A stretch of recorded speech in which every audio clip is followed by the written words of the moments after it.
자, 강훈식 대통령 비서실장이요. 아주 이례적으로 한 유튜브 방송에 출연을 해서 김현지 부속실장과 이 김남준 대변인에 대한 인사 이동 지난달 초부터 준비하고 있었다 이렇게 밝혔습니다. 강훈식 비서실장의 목소리 한번 직접 들어보시죠.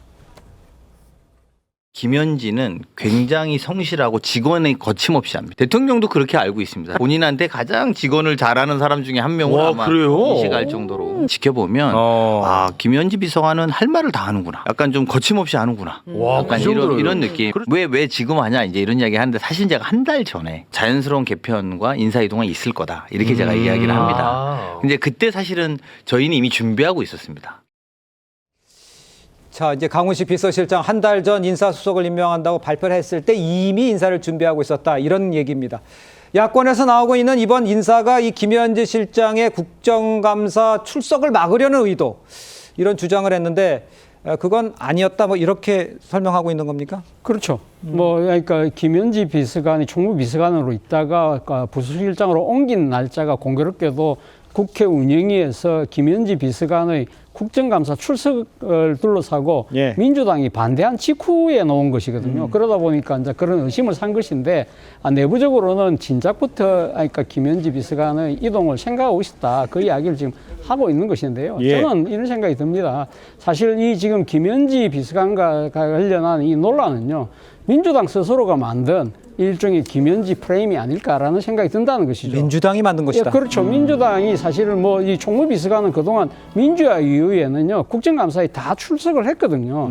그렇다고 한다면 그때 당시에 김현지 비서관 출석할 수 있다 이야기를 했으면 어땠을까라는 생각이 들고 그리고 지금 대통령실에서는 국회가 결정하리라는 식으로 하면서 미루잖아요. 그런데 사실은 국회가 결정하는 것이 아니고 정확하게 이야기하면 민주당이 결정하는 것이죠. 그런데 더 나아가서 이야기하면요. 제가 생각했을 때는 이번에 우상호 정무수석이 이야기했듯이 100% 출석할 거라고 하면 지금쯤이라도 가면 김현지 비서관은 좋다. 내가 나가서 이야기를 하겠다. 이 한마디만 하면 모든 게 끝나는 겁니다. 안 하잖아요. 근데. 안 하는데. 그러니까 오늘 아까 지금 강훈식 비서실장이 하는 이야기가 대통령이 정말 직언할 수 있는 유일한 사람이라는 이야기 자체가 국민들이 듣기엔 뭐라고 생각할까요? 정말 실세구나. 그러니까 안 나오는 거네. 라는 식의 사고를 이어갈 수밖에 없는 상황이라고 한다면 저는 대통령실에 늦었지만 김현지 비서관의 자진 출석을 이야기하는 것이 맞지 않을까라는 생각이 든다는 거예요. 그 정홍희 의원께 이렇게 여쭤볼게요. 지금 나와서 한 얘기가 비서실장이 나온 것도 굉장히 이례적이고 나와서 저 직원 잘하고 이럽니다. 설명하고 한다. 유튜브에 나와서 직접 설명한다. 이걸 어떻게 해석을 하십니까? 유튜브에 나와서 누가 설명을 한다는 거예요? 강훈식 비서실장이 아무튼 얘기한 거죠. 그러니까 제가 볼 때는 직언한다라는 얘기를 딱 들었을 때 과거에 왜 박정희 정권 때 있잖아요. 유일하게 직언하던 사람 한 사람 있었어요. 누군지 아십니까? 유경수 여사 한 분이었어요. 그래서 유일한 야당이라 그랬거든요. 그러니까 아까 차 교수님 말씀대로 직언을 할 수 있다라는 건 그만큼의 힘이 있다라는 거예요. 제가 어디서 다른 분 얘기 들어보니까 왜 쓴소리 잘하시는 김영진 의원이라고 있잖아요.